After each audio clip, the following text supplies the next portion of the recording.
Greetings, I'm Suzanne Titkemeyer from No Longer Quivering. And I said a couple of weeks ago I was going to start a series on recovery. It's just going to be few little things. I talked before about boundaries. Now I need to talk about friendships because the two of those kind of intermesh. When you got to leave your high demand,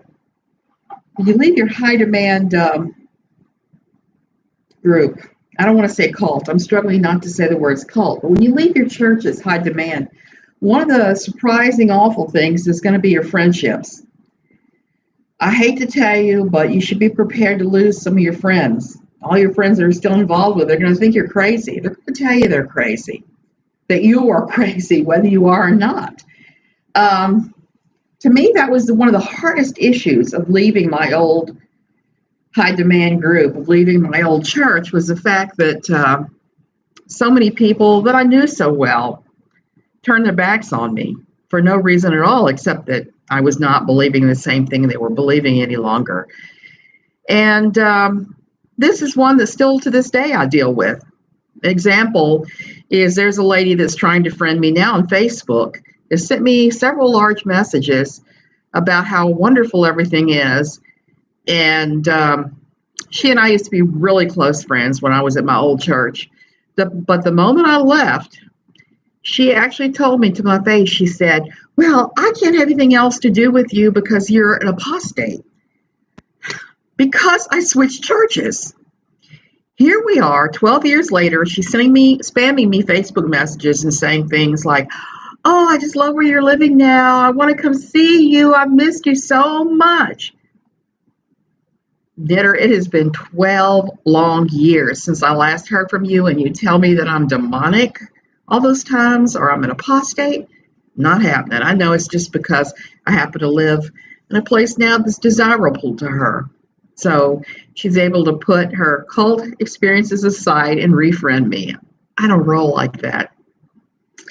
Cindy Kunzman and I have talked so much about friendship and what happens because we've both seen each other go through this, where people that you thought were your ride and die friends stab you in the back. So how do you get over that? That's a really good question. I don't know what to tell you except to shed a couple of tears and move on. It's like the song, it reminds me of the song by For King and Country called Burn the Ships. When you leave, there are going to be some of those friendships that you're just going to have to burn the ships and move on. Breathe in, breathe out, move on. Another great song I love. The sad truth of the matter is those people, they're not your friends. They never were your friends. A lot of times in churches, especially in the cult churches, as long as you're towing the line, they're going to let you pretend they're your friend. But the second you aren't towing the line, or you're saying, hey, wait a minute, that line is in the wrong place, or that line is too long, or too whatever, they're going to dump you like so fast it makes Superman on laundry day look slow. And that is the reality of it. The best thing I can tell you is try to make new friends. Try to gather the good to yourself. And those people that treated you so horribly, it's up to you whether you let them back into your life, but I would not suggest it. I still have some friends I carried out from my first toxic church that are still my friends, that are always going to be my friends, and I love them dearly. But I know beyond a shadow of doubt that that is the rarity. Most of the time, you're going to come out and you're going to, out of your 100 friends, you might retain one. Knowing that, going out, knowing you're going to lose your friends, knowing it's nothing to do with you, it's strictly upon them and how they feel about it, can help a little bit. That, shed a tear and move on and make new friends and realize that none of those people were your friends. None of them can help you. They can only impede you. They only want to tear you down because you have exposed that there is nobody behind the curtain. There's not a soul. It's all crazy. How do you go about making friends? Well, I would say that's when you expand your circle. You go outside yourself, and instead of doing things like looking for them at church, maybe you take a wine and design art thing. Maybe you join a new book club. Maybe you just look around your neighborhood to see who's there.